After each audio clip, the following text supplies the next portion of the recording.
Welcome and thank you for stopping by Sheila's Audiobooks, and I am Sheila. This recording is coming from South Texas. All stories on this recording are in the public domain per United States copyright law. This story is about The Lost Mine. First appeared in a sketch on November 21, 1923, issue 1608. Hercule Poirot and Hastings are discussing investments, and Poirot informs Hastings that his only speculative investment is in 14,000 shares in Burma Mines Ltd, which were given to him as a gift for services rendered.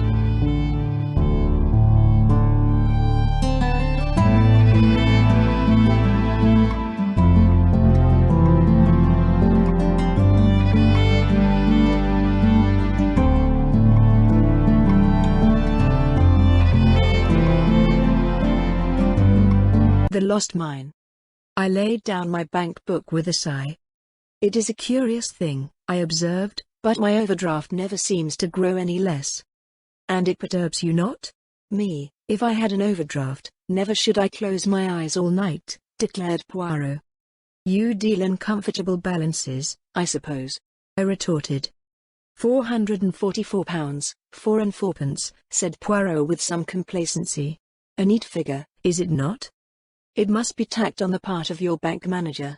He is evidently acquainted with your passion for symmetrical details. What about investing, say, 300 of it in the Porcupine oil fields? Their prospectus, which is advertised in the papers today, says that they will pay 100% dividends next year. Not for me, said Poirot, shaking his head. I like not the sensational. For me the safe, the prudent investment, les rentes, the consols, the, how do you call it? The conversion. Have you never made a speculative investment? No, mon ami, replied Poirot severely. I have not. And the only shares I own which have not what you call the gilded edge are 14,000 shares in the Burma Mines Ltd. Poirot paused with an air of waiting to be encouraged to go on. Yes? I prompted. And for them I paid no cash. No, they were the reward of the exercise of my little grey cells. You would like to hear the story? Yes? Of course I would. These mines are situated in the interior of Burma, about 200 miles inland from Rangoon. They were discovered by the Chinese in the 15th century and worked down to the time of the Mohammedan rebellion, being finally abandoned in the year 1868. The Chinese extracted the rich lead silver ore from the upper part of the ore body, smelting it for the silver alone, and leaving large quantities of rich lead-bearing slag. This, of course, was soon discovered when prospecting work was carried out in Burma, but owing to the fact that the old workings had become full of loose filling and water, all attempts to find the source of the ore proved fruitless. Many parties were sent out by syndicates, and they dug over a large area, but this rich prize still eluded them. But a representative of one of the syndicates got on the track of a Chinese family who were supposed to have still kept a record of the situation of the mine. The present head of the family was one Wu Ling. What a fascinating page of commercial romance! I exclaimed. Is it not? Ah, mon ami, one can have romance without golden-haired girls of matchless beauty. No, I am wrong, it is auburn hair that so excites you always. You remember. Go on with the story, I said hastily. Eh bien, my friend, this Wu Ling was approached. He was an estimable merchant, much respected in the province where he lived. He admitted at once that he owned the documents in question, and was perfectly prepared to negotiate for this sale, but he objected to dealing with anyone other than principals. Finally it was arranged that he should journey to England and meet the directors of an important company. Wu Ling made the journey to England in the SS Assunta, and the Assunta docked at Southampton on a cold, foggy morning in November. One of the directors, Mr. Pearson, went down to Southampton to meet the boat, but owing to the fog, the train down was very much delayed, and by the time he arrived, Wu Ling had disembarked and left by special train for London. Mr. Pearson returned to town somewhat annoyed, as he had no idea where the Chinaman proposed to stay. Later in the day, however, the offices of the company were rung up on the telephone. Wu Ling was staying at the Russell Square Hotel. He was feeling somewhat unwell after the voyage, but declared himself perfectly able to attend the board meeting on the following day. The meeting of the board took place at 11 o'clock. When 11:30 came, and Wu Ling had not put in an appearance, the secretary rang up the Russell Hotel. In answer to his inquiries, he was told that the Chinaman had gone out with a friend about 10:30. It seemed clear that he had started out with the intention of coming to the meeting, but the morning wore away, and he did not appear. It was, of course, possible that he had lost his way, being unacquainted with London, but at a late hour that night he had not returned to the hotel. Thoroughly alarmed now, Mr. Pearson put matters in the hands of the police. On the following day, there was still no trace of the missing man, but towards evening of the day after that again, a body was found in the Thames which proved to be that of the ill-fated Chinaman. Neither on the body, nor in the luggage at the hotel, was there any trace of the papers relating to the mine. At this juncture, mon ami, I was brought into the affair. Mr. Pearson called upon me. While profoundly shocked by the death of Wu Ling, his chief anxiety was to recover the papers which were the object of the Chinaman's visit to England. The main anxiety of the police, of course, would be to track down the murderer. The recovery of the papers would be a secondary consideration. What he wanted me to do was to cooperate with the police while acting in the interests of the company. I consented readily enough. It was clear that there were two fields of search open to me. On the one hand, I might look among the employees of the company who knew of the Chinaman's coming, on the other, among the passengers on the boat who might have been acquainted with his mission. I started with the second, as being a narrower field of search. In this I coincided with Inspector Miller, who was in charge of the case, a man altogether different from our friend Jap, conceited, ill-mannered and quite insufferable. Together we interviewed the officers of the ship. They had little to tell us. Wu Ling had kept much to himself on the voyage. He had been intimate with but two of the other passengers, one a broken-down European named Dyer who appeared to bear a somewhat unsavory reputation, the other a young bank clerk named Charles Lester, who was returning from Hong Kong. We were lucky enough to obtain snapshots of both these men. At the moment there seemed little doubt that if either of the two was implicated, Dyer was the man. He was known to be mixed up with a gang of Chinese crooks, and was altogether a most likely suspect. Our next step was to visit the Russell Square Hotel. Shown a snapshot of Wu Ling, they recognized him at once. We then showed them the snapshot of Dyer, but to our disappointment, the hall porter declared positively that that was not the man who had come to the hotel on the fatal morning. Almost as an afterthought, I produced the photograph of Lester, and to my surprise the man at once recognized it. "Yes, sir," he asserted, "that's the gentleman who came in at 10:30 and asked for Mr. Wu Ling, and afterwards went out with him." The affair was progressing. Our next move was to interview Mr. Charles Lester. He met us with the utmost frankness, was desolated to hear of the Chinaman's untimely death, and put himself at our disposal in every way. His story was as follows: by arrangement with Wu Ling, he called for him at the hotel at 10:30. Wu Ling, however, did not appear. Instead, his servant came, explained that his master had had to go out, and offered to conduct the young man to where his master now was. Suspecting nothing, Lester agreed, and the Chinaman procured a taxi. They drove for some time in the direction of the docks. Suddenly becoming mistrustful, Lester stopped the taxi and got out, disregarding the servant's protests. That, he assured us, was all he knew. Apparently satisfied, we thanked him and took our leave. His story was soon proved to be a somewhat inaccurate one. To begin with, Wu Ling had had no servant with him, either on the boat or at the hotel. In the second place, the taxi driver who had driven the two men on that morning came forward. Far from Lester's having left the taxi en route, he and the Chinese gentleman had driven to a certain unsavory dwelling place in Limehouse, right in the heart of Chinatown. The place in question was more or less well known as an opium den of the lowest description. The two gentlemen had gone in. About an hour later the English gentleman, whom he identified from the photograph, came out alone. He looked very pale and ill, and directed the taxi-man to take him to the nearest underground station. Inquiries were made about Charles Lester's standing, and it was found that, though bearing an excellent character, he was heavily in debt, and had a secret passion for gambling. Dyer, of course, was not lost sight of. It seemed just faintly possible that he might have impersonated the other man, but that idea was proved utterly groundless. His alibi for the whole of the day in question was absolutely unimpeachable. Of course, the proprietor of the opium den denied everything with oriental stolidity. He had never seen Charles Lester.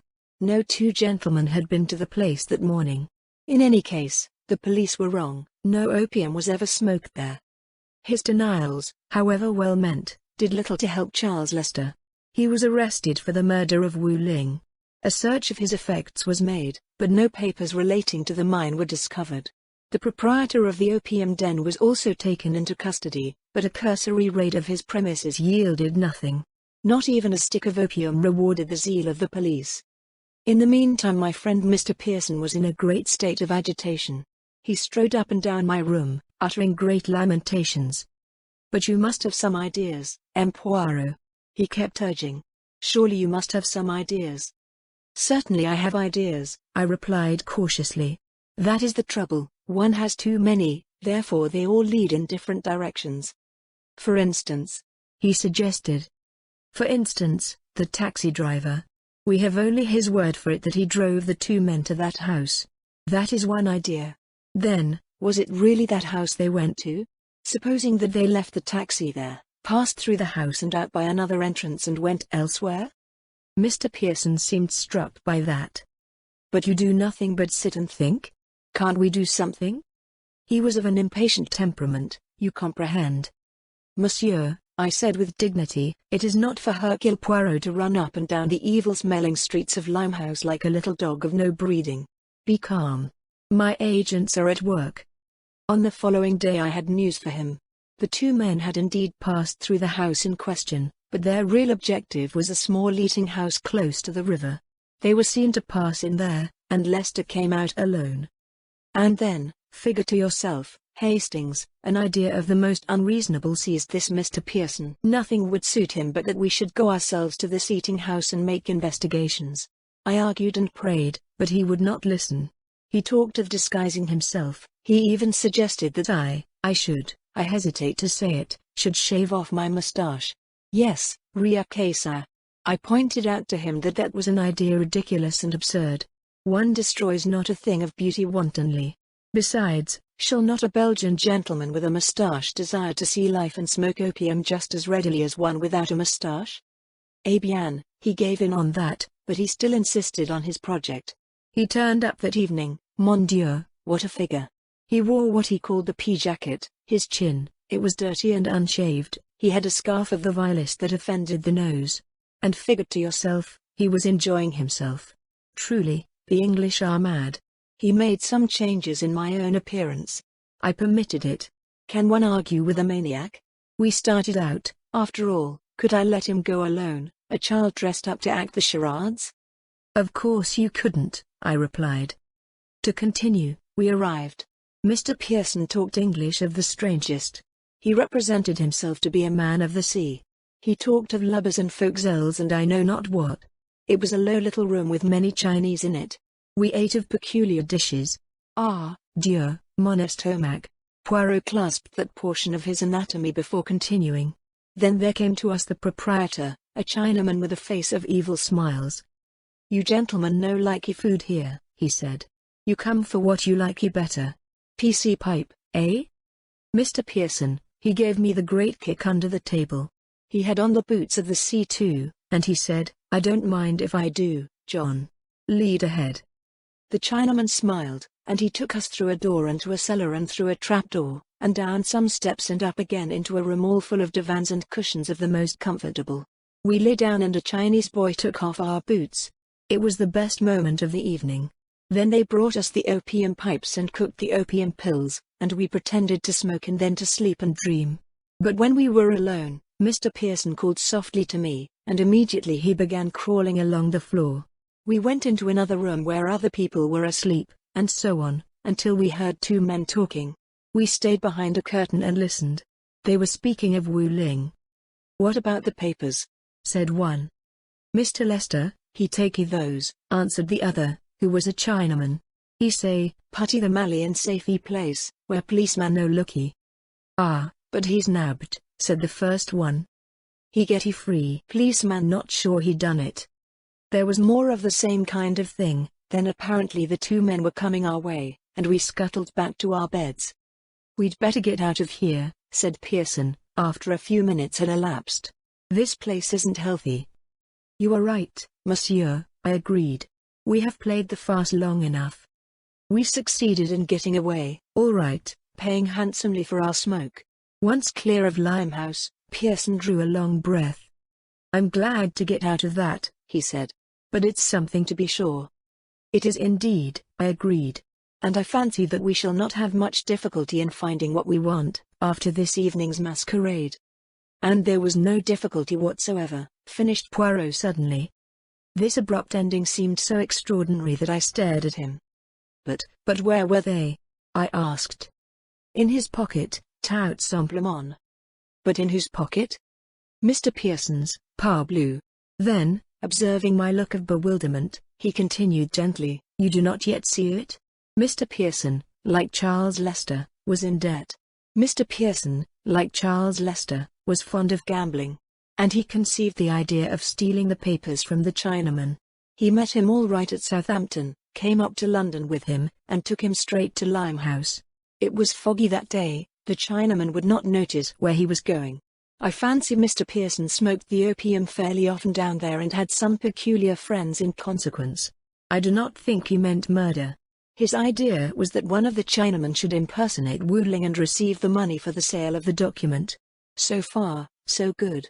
But, to the Oriental mind, it was infinitely simpler to kill Wu Ling and throw his body into the river, and Pearson's Chinese accomplices followed their own methods without consulting him. Imagine, then, what you would call the funk blue of M. Pearson. Someone may have seen him in the train with Wu Ling. Murder is a very different thing from simple abduction. His salvation lies with the Chinaman who is personating Wu Ling at the Russell Square Hotel. If only the body is not discovered too soon. Probably Wu Ling had told him of the arrangement between him and Charles Lester whereby the latter was to call for him at the hotel. Pearson sees there an excellent way of diverting suspicion from himself. Charles Lester shall be the last person to be seen in company with Wu Ling. The impersonator has orders to represent himself to Lester as the servant of Wu Ling, and to bring him as speedily as possible to Limehouse. There, very likely, he was offered a drink. The drink would be suitably drugged, and when Lester emerged an hour later, he would have a very hazy impression of what had happened.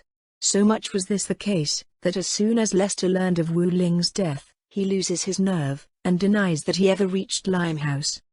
By that, of course, he plays right into Pearson's hands. But is Pearson content? No, my manner disquiets him, and he determines to complete the case against Lester. So he arranges an elaborate masquerade. I am to be gulled completely. Did I not say just now that he was as a child acting the charades? Eh bien, I play my part. He goes home rejoicing. But in the morning, Inspector Miller arrives on his doorstep. The papers are found on him, the game is up. Bitterly he regrets permitting himself to play the farce with Hercule Poirot. There was only one real difficulty in the affair. What was that? I demanded curiously. Convincing Inspector Miller. What an animal, that. Both obstinate and imbecile. And in the end he took all the credit. Too bad, I cried. Ah, well, I had my compensations. The other directors of the Burma Mines Ltd awarded me 14,000 shares as a small recompense for my services. Not so bad, eh? But when investing money, keep, I beg of you, Hastings, strictly to the conservative. The things you read in the paper, they may not be true. The directors of the Porcupine, they may be so many Mr. Pearsons.